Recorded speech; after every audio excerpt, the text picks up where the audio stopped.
সভাপতির ভয় থাকে, সেক্রেটারির ভয় থাকে, আপনি তো সুন্দর ওয়াজ করতে পারবেন না।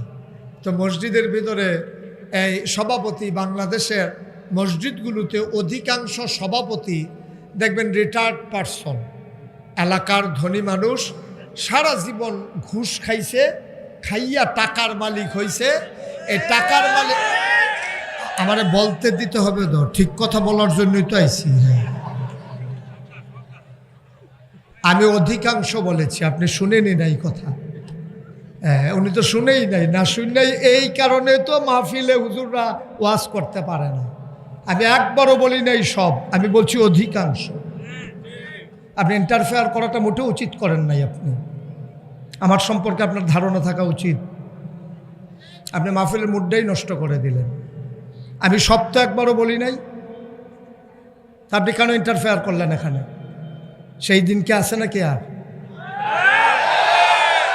আপনি খুব বাজে একটা কাজ করছেন। কোনোদিন এই কাজ কোনোদিন কোনো ময়দানে করবেন না আপনি। অধিকাংশ আমি বলেছি, আপনি খোঁজ নেন বাংলাদেশে 100 মসজিদের ভিতরে 95 জন সভাপতি হয় সুদ নাইলে ঘুষের সাথে জড়িত। আমরা জেনে শুনেই কথা বলি, আমরা লাইবিলিটি নিয়ে কথা বলি।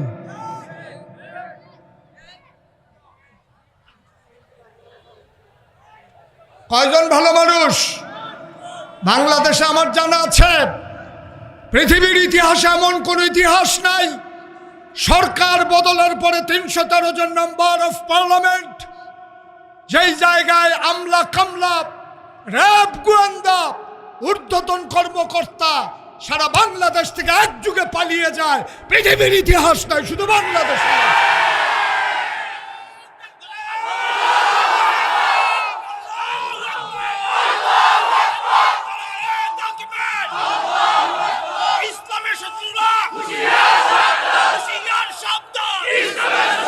ঠিক আছে, কথা বুঝতে হবে, তারপরে কথা বলতে হবে।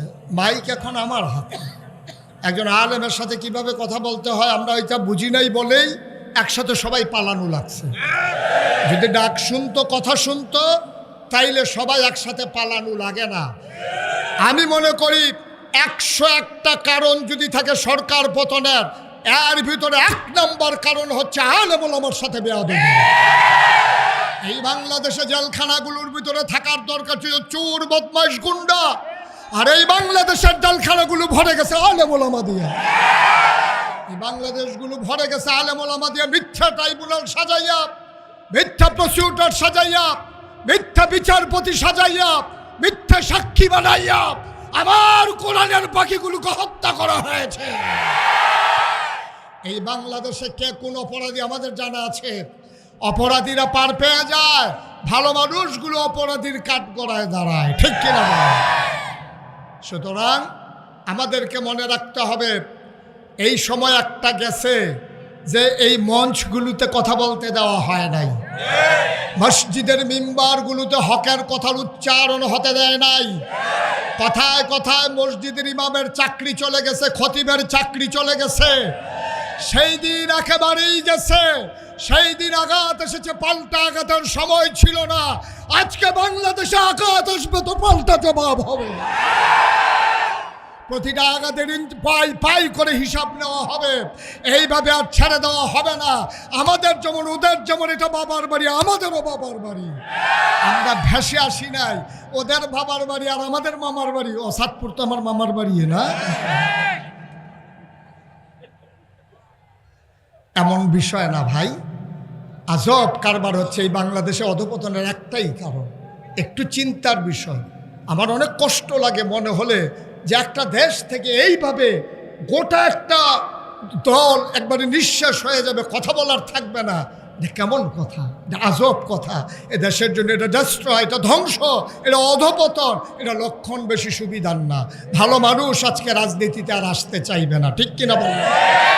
ধ্বংস করে দিচ্ছে, সব শেষ হয়ে গেছে। তো যেই কথাটুকুন বলছিলাম, খুব মনোযোগের সাথে কথা শুনতে হবে, অর্থ বুঝতে হবে। আমার কথার গভীরতা কত এটা নিজে বুঝে হয় বুঝতে চাইবেন, নাহলে চুপ করে থাকবেন। আর যেন কোনো শব্দ না হয়। সবাই পড়ে না আমিন।